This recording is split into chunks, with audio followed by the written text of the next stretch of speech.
Kerry-Ann, I am so glad that you are joining me here on our podcast today. Moira, thank you for inviting me to come on. I am so excited. I absolutely knew that I had to ask you to be on the podcast when I saw that you help entrepreneurs and small business owners deal with the chaos of building a business. I don't know about you, but man, I've been in the middle of chaos building a business, and it is not a place you want to stay. No, we do not want to stay there. Oh my gosh. So when you think about building a business, I don't know, at least for me, I end up with sticky notes and I end up with magnets that have notes. I've got 3 whiteboards in my office that thankfully no one can see except for me. Right. But they are covered with things to-do lists, ideas, and it gets tough to take action. Yes. So how do you break out of that? It's so easy to get frozen there. You've got the ideas and you know the steps, but taking the next step is actually a lot harder than you thought it would be. It is, particularly when you're early days in building a business. You know, you're like, this seems like I should be doing that, but should I? Is this the best decision? Is this the, best direction to go in? And I always come back to, because, I work with small business owners and medium-sized business owners. And some of them are early days and some of them are further along, more seasoned. And this is the first thing I always say. First of all, let's get to some foundational questions. What is your life plan? Yes, thank you. But it's like so you see it, right? It's like, what's a life plan? What is the purpose, mission, vision? What are you about? Because sometimes people start a business because they have a particular skill set around something. They're really good at pie making, or they're really good at being an accountant, or whatever it is. Then you hang a little shingle out there and you say, accountant. But oftentimes there's not a real sit down and questioning around, what do I really want my life to look like? And then be able to look at the business vision and see if it fits into the life plan. Yes. That to me is the first step when I feel that people are feeling they're saying that they're feeling like they're existing in chaos in their business. Once you kind of go there, what I have found is typically, now we don't change the life plan, because a life plan comes from the within, the inner. Yes, absolutely. The soul. You tweak the business vision. So maybe you had an idea to do this business a year ago and you haven't really done any good work on what your life plan is. Pause a bit. Take a look and see what the life plan is. And then go back into looking at the business vision that you created a year ago.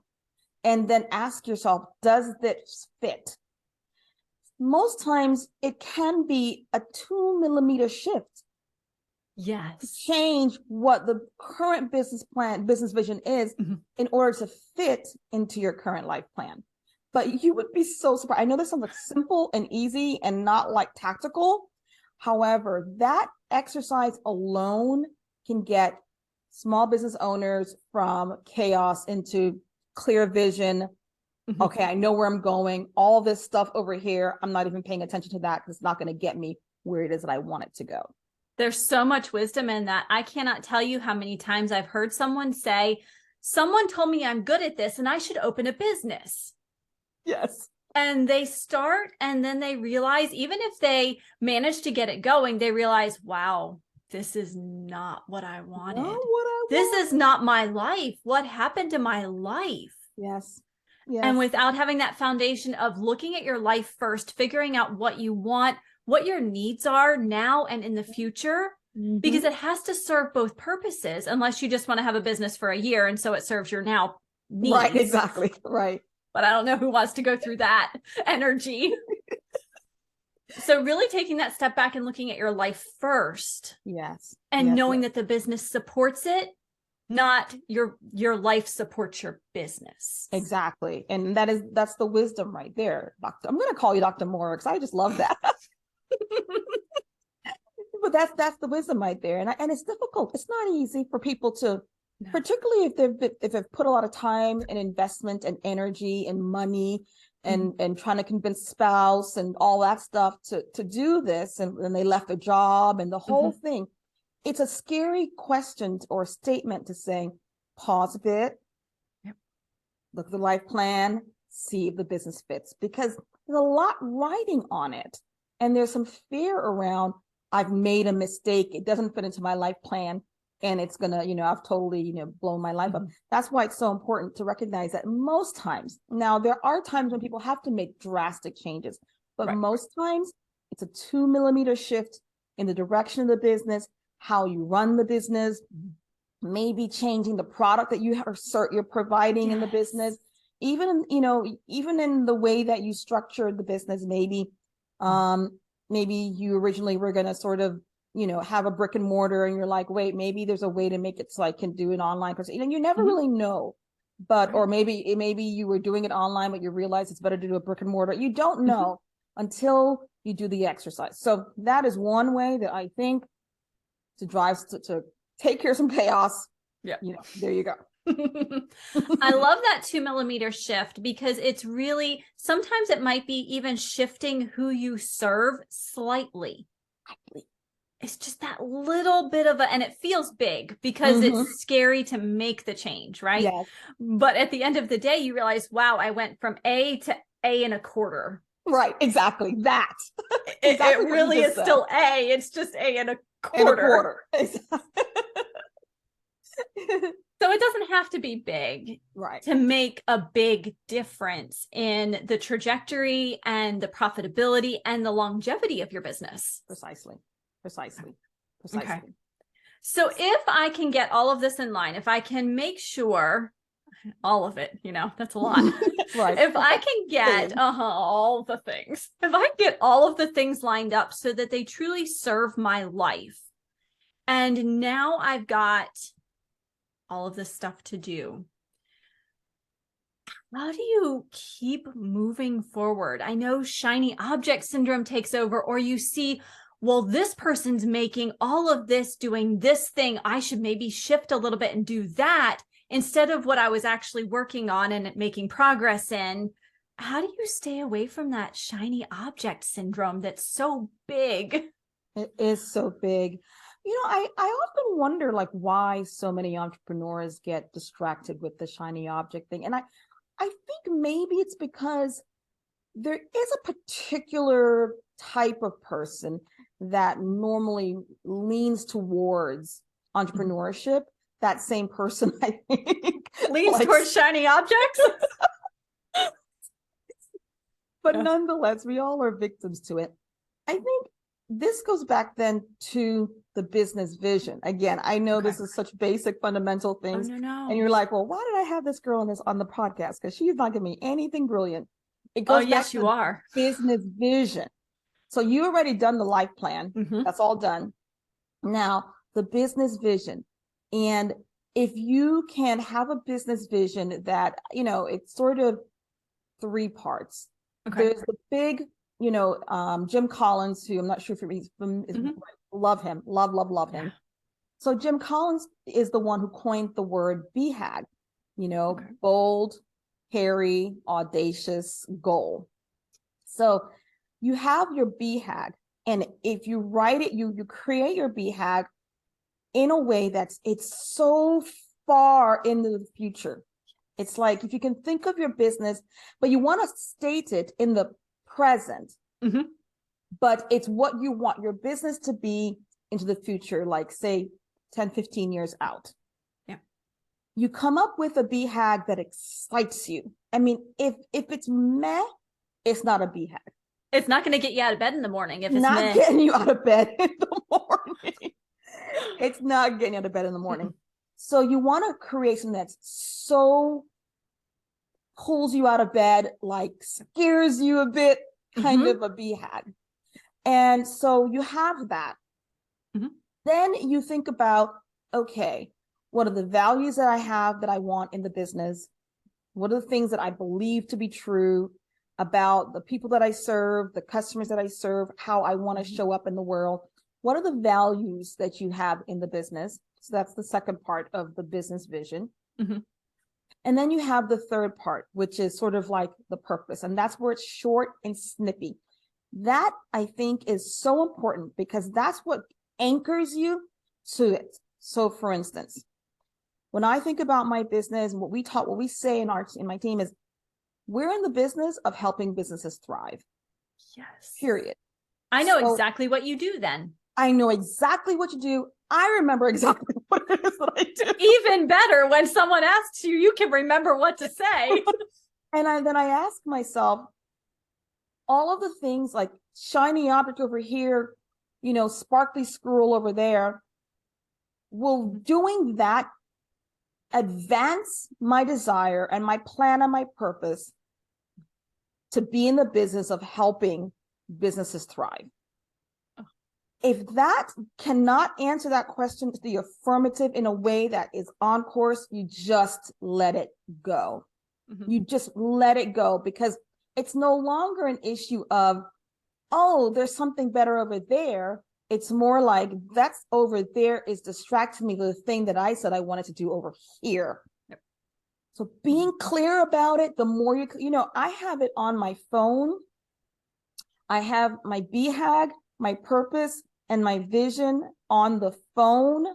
Those three things is it's part of the business. So those three entities is what creates your business vision. Mm-hmm. And it's what I read it every day, because it's a part of the identity part of it as well. Like, mm-hmm. Who am I? Who are you stepping into being? So I am the owner of, and then the BHAG. Mm-hmm. We are, you and your team say that. So that way it is an identity instilling mantra. And then the purpose, the short whippy one, I say that all the time as well, because I need to remind myself what it is we do. So that when I see, I was watching on Instagram the other day, and there's this wonderful couple that was in a small group with me in church about 10 years ago. Mm-hmm. They launched out into this fantastic sort of men's fashion brand. Ooh. And they blew up on Instagram. That was before Instagram was, now it's really difficult to do that, but yeah, blew up on Instagram. And then I just saw that the couple I was living in New York at the time, has now recently moved to LA. And I was like, why are they moving to LA? Because I haven't really spoken to them in a long time. Mm-hmm. Turns out he's acting and doing some fantastic things. And I'm like, well, look at this. This is so cool.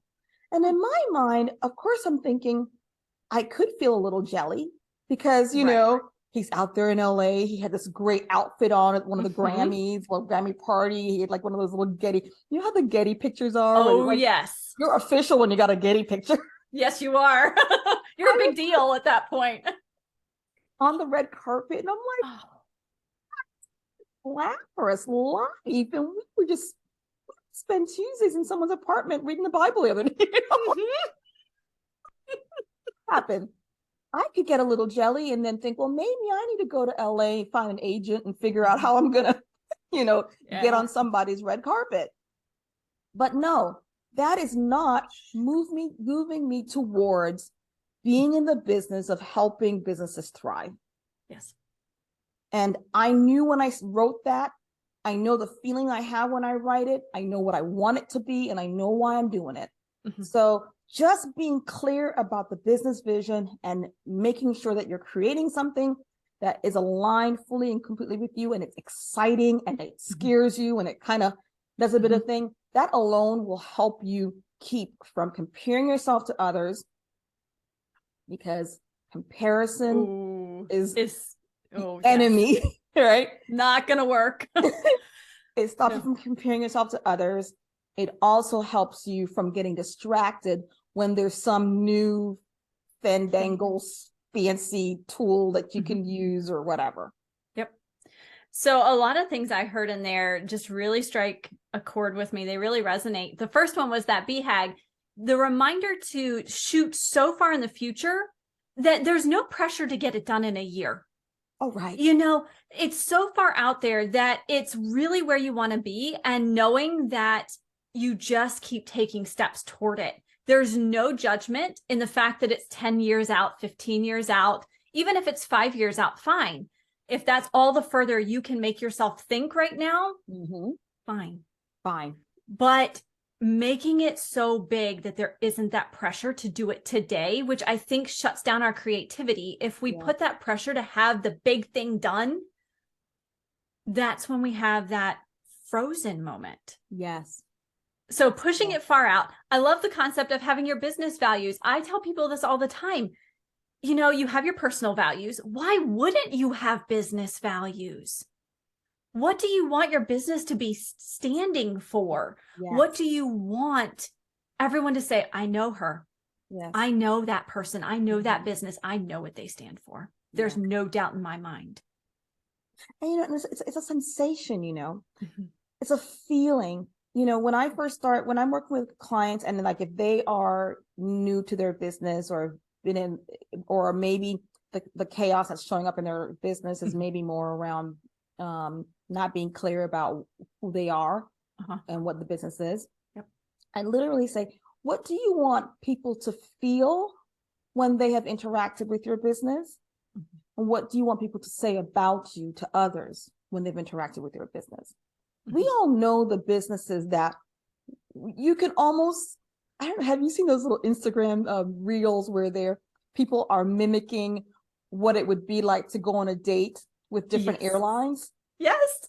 And I actually really do love it. I have to admit, I kind of love that stuff too, but I don't spend time scrolling on social media. I don't know. Right. Don't do that at all. So, never. But my thing is, we all know the feeling, and everyone is like, can laugh about it because everyone knows what the feeling is when it's American Airlines or if it's Delta Airlines, or you can sense the values of the company based on the feeling you have with that company. It's like, you know, those funny ones we're talking about, oh yeah, you know, I went to Walmart and I couldn't find the thing, so now I'm coming back and they're redressing to go to Target because there's a different vibe, right? Yep. It's like everyone knows the values of that particular company based on how they feel. You don't have to like paint it in your office door wall and everyone walks into your office and, oh, there's your values. But it's how you operate, how you want people to feel in it, and how you treat people. And that's really just it.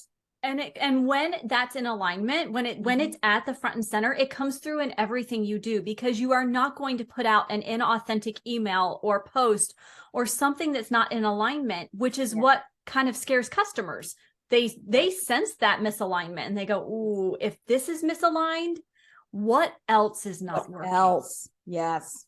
And they get nervous. So those values, making sure they're really clear in your mind so that you have the opportunity to put them front and center without any questions. Exactly. You've hit it on the head there, Dr. Moira. And then there's that purpose. Oh my gosh. Being able to say that simply and always having an answer. What do? Oh, well, I help businesses thrive. You know, you can say that so simply. Yes. And they go, oh, I know what you do then. I know what you do. And it helps you anchor. It's your anchor when you're kind of drifting a bit out. You know, like when you're on the beach, it's so weird when you're on the beach and you're in the water and you think that you're in the same spot. And then you look around, you're like, what? My towel is all the way over yonder. How did this happen? It just slowly shifts you. But your purpose anchors you to what it is that you do, so that even if you go a couple of kilometers this way, you're going to always come back this way because you're anchored into what you do. And the more you are in business, the more you exercise this muscle, the more the less time you spend trying to decide if you should go after the shiny object, and the more time you the less you're collapsing time, basically. Early days, you might take a couple days or a month, or you might actually go down the road and then have to come back and realize, oh, well, that's not what I do. But as you exercise the muscle, be clear about who you are, what your business is, what it is that you do, you're less likely to even get distracted by the shiny object. I mean, I get so many emails in my inbox every day with some other marketer, something or another. And, you know, early days when I started this long time ago, I was like, you know, oh, maybe I should do this. There was a time when there was like a big thing, and like this one company, they thought they were going to like blow up the world when if you decided to do like online magazines. And oh, it was going to be the thing, girl. So I mean, and I put money in the thing. I was like the training, and then the thing, and they were like, it's going to be the next thing. And I went down that road for about 6 months, thinking about what magazine was going to be and blah, blah, blah, blah. Eventually I was like, yeah, this is not really my thing. I'm not really interested in it. But I was cleaning out my inbox the other day, and I keep emails for a very long time. I'm not That's okay. I think I have over 8,000 unread emails in one of my email boxes. We're not going to count all of them. We'll just count one. That literally. Again, I don't even open emails that I don't think that aren't on your path. Right, on the path. But yeah, I was cleaning out the inbox, and there was that email with with all the emails from the company that was like, telling me I was gonna, entrepreneurs, if you miss this trend, it was gonna be awful because you're gonna whatever. And I'm like, yeah, I don't think anyone reads these online magazines. I don't even think it became a thing, right? But it was a shiny object for me, and I spent a couple months and some money putting it in. But now, today, as a more mature business owner, that just wouldn't happen. Yep. So I feel the same way. And when I started, I was shiny object. I love shiny objects. I'll be honest. I do. And in early days, sequence on there, sparkles. Yes. The shinier, the better. Yes. I would choose them all. Yeah. And I quickly realized, thank goodness, that it was pulling my attention away from the path that I wanted to be on. And so now we have I'm super lucky. My husband supports everything that I do. And we have a really great dialogue when these shiny objects come up, because he knows I like them. And I also know that I need to dialogue with someone. Right. So we sit down and we talk about what are the pros, the cons, what will it actually add to my path, and what will it detract from my path. And if those detractions are bigger than what they will add, I don't even feel the moment of pull. That is so wise. And if it adds, then I seriously consider it, and I determine, is it right now, or is it right in 6 months or a year? And I add it to a list that I keep of things that I know will actually benefit me, but they aren't for right now. Right. And to keep us from, particularly those of us who really are into, because it's a difference between shiny object and investing in your company in a way that's creating innovation and optimization. Mm-hmm. And so one of the, I've got these, 8 things that I think are really important for business owners to sort of be thinking about. One of them is perpetual innovation and optimization. However, it's not about just saying, oh, this is innovative, so let me run against it. It's actually creating systems in your business and where you are perpetually, like, it's a part of the way that you run your business. Yes. Looking and seeing what would make this innovative, and then what are the things that we can do to optimize. Mm-hmm. So in the sense of behaviors that you are doing in the business that promote innovation, the behaviors that you're doing in the business that promote optimization. So it's an internal, outward decision making around whether or not you need to bring in additional team members, additional tools, additional resources in order for your business to continue to remain competitive.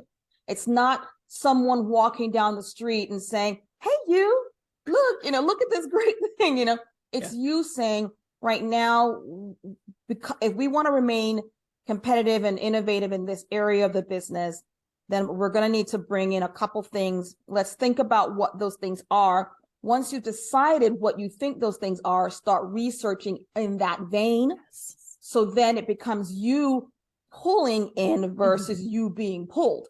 Mm-hmm. By the 8,000 emails you get in your inbox that tell you have to have this right now, you're going to miss out. Exactly.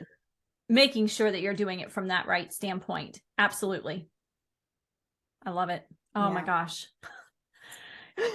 so many things, Kerry-Ann. This is fantastic. I cannot believe all of the wisdom that you have shared. And, oh my gosh, thank you. I'm loving this conversation because I'm like, when you told me you have how many thousands of unread emails, I'm like, praise the Lord. Okay. It's not just you. And I will never open them. They will never be open. No. I know which ones to slide right by. And here's what I do with them. Actually, I'll open some of them so that I can learn what they're doing. Because I love the psychology behind the marketing and the messaging to it, because I think signing up for that stuff is fine as long as you don't get pulled in by it, but then learning. Because if you are looking at an email from a multi-million-dollar business whom you do share some values and ideals with, then learning from them is a good thing. Doesn't cost you anything but a couple of minutes, which time is money. I mean, we do have to be careful there. But learning from those, using them as opportunities to learn versus opportunities to hand your card over. Exactly. And that's what shifts you from being a consumer or someone that has just hung up a shingle on the door to being a business owner and someone who has an entity called a business outside themselves, which they're investing in. So it shifts the power structure.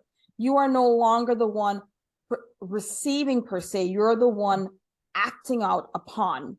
And there's a different posture there, and you owned yourself a bit more. To be frank with you, I was I'm not familiar with Frank Kern. He's a old school marketer, been around the game. He's like the granddaddy of the marketing world, the marketing world. And I was in a program with Frank Kern because I was wanting to explore, because when he's like big guru on marketing generally, but he does a lot of work on Facebook ads. And I was like, if I'm going to go into Facebook ads, this was a couple of years ago, I wanted to be taught by the best. So he has a community. And so I was a part of his community for about a year. And I mean, it was such a great community because here are some real sharp marketing people, and you got a chance to have access to sort of, copywriters and all that kind of stuff. And when his recommendation was to sign up for all of all your competitors' emails, and even those in other industries, but do it with a different email address so that you can have it somewhere else where when it's time for you to do some learnings, you go to that email inbox and you start looking and saying, okay, this is what's happening. This is the trending, blah, blah, blah. This is how it made me open this up. Look at the headline. So again, it goes back to your point around learning from what's happening in the industry and being competitive. At the same time, you are controlling how you're consuming this. You're using it not as a consumer or just, a person who has a side gig, but you're owning your business, even if it's just you. You're owning a business entity and you're doing market research. And that's the difference. You are a business owner. It is not you trying to do something in your home office that's really your converted guest bedroom. You're being a business owner, even if that's still where your office is, the converted guest bedroom. You're a business owner, and it takes on a whole different meaning, to the point that I'll even set a timer when I go through those kinds of emails so that I don't get sucked in, and I know that I'm spending my time wisely. Excellent. Timers are our friends. They are. So many entrepreneurs and business owners have limited time to do things. Yes. I mean, I homeschool. I also have college classes I teach. Oh, well, look so at you. I have to be super organized with my time. Yes. Oh, and timers are my friend. Yes. And that's the thing. It's like when you start thinking about how you are investing your resource, again, it's I think it was Jay Abraham. This is like a business is like a hedge fund, and the business owners are the investors. And so we are investing in the hedge fund we call our business. Now, what are we investing in? What are we investing? We're investing our time, and we're investing our money, and we're investing our energy.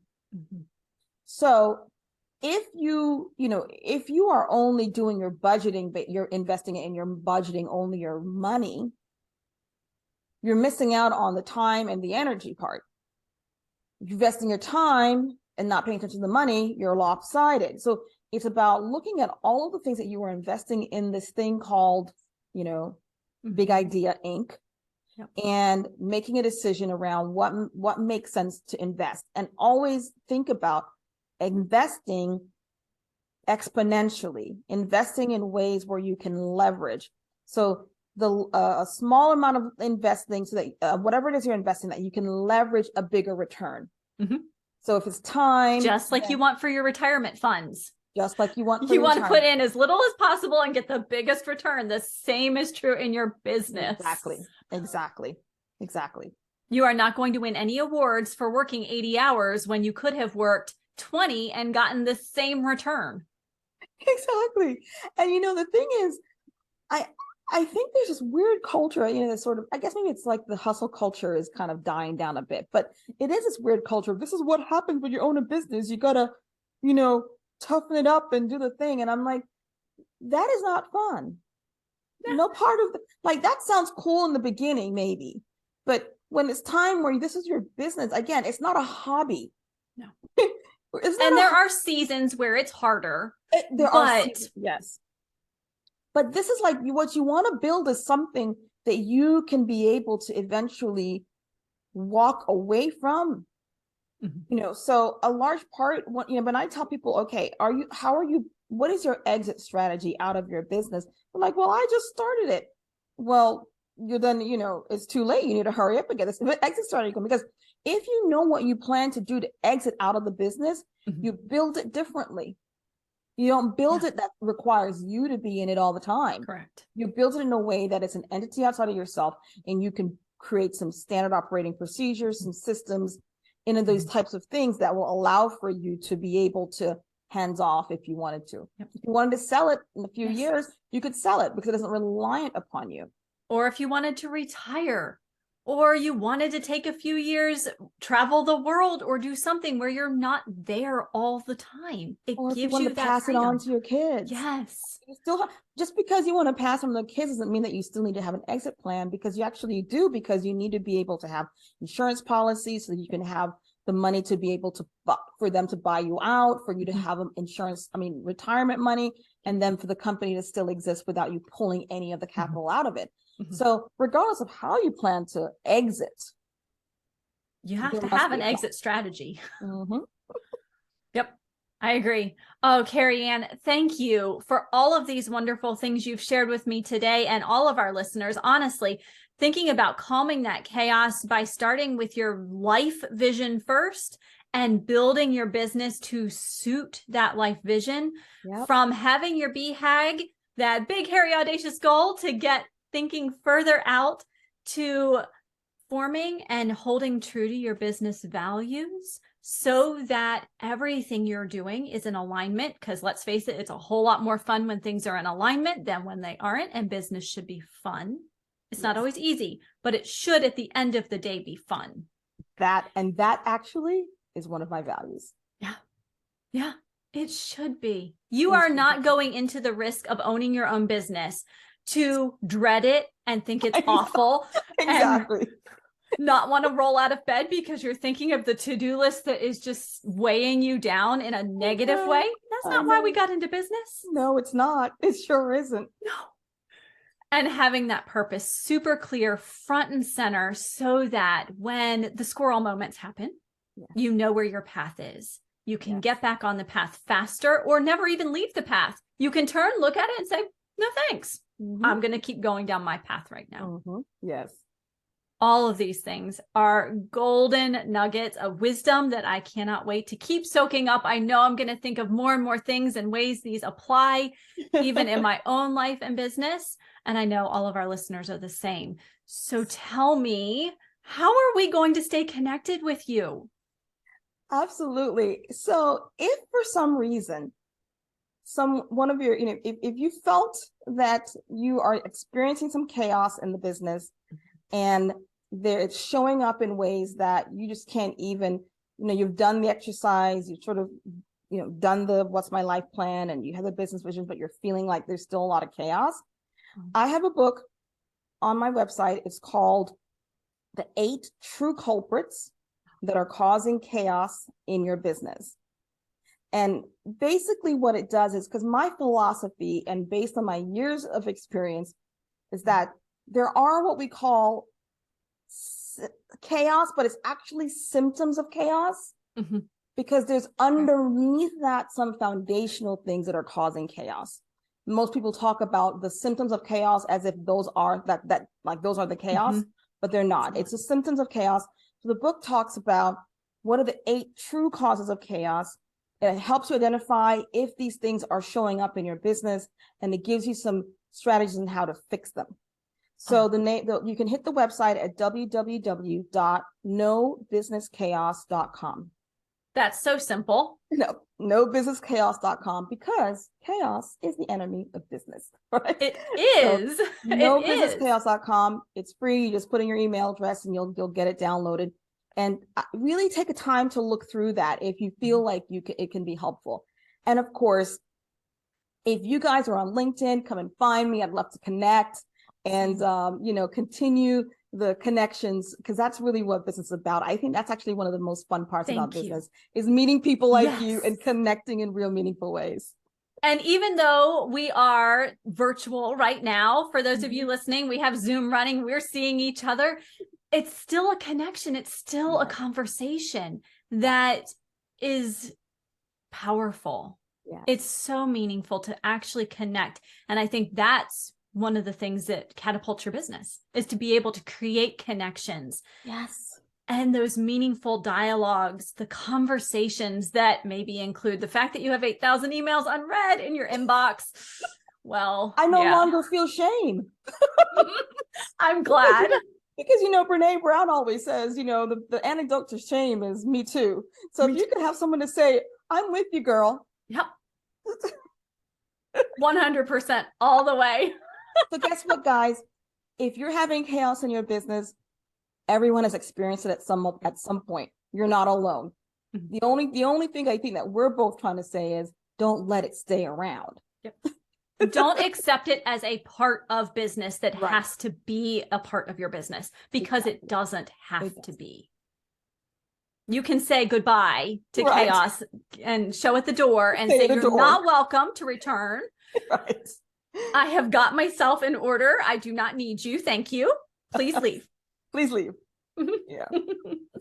Thank you so much. Yes. Here's the goodie bag. Don't come back. Just done. All done. Thank you. Kerry-Ann, thank you so much for your time and your wisdom today. I appreciate you. I appreciate what you've offered to all of our listeners. And I can tell that your clients, the people who work with you and trust you day in and day out, are so incredibly lucky to have you on their side, have those insights, and you whispering in their ear, telling them how to take that next step forward in a way that's going to increase their income, increase that sustainability of their business, and just help them build a business that thrives and one that they love. So thank you. I appreciate it. Thank you, Dr. Moira. Thank you very much. What a joy. Oh, you're welcome.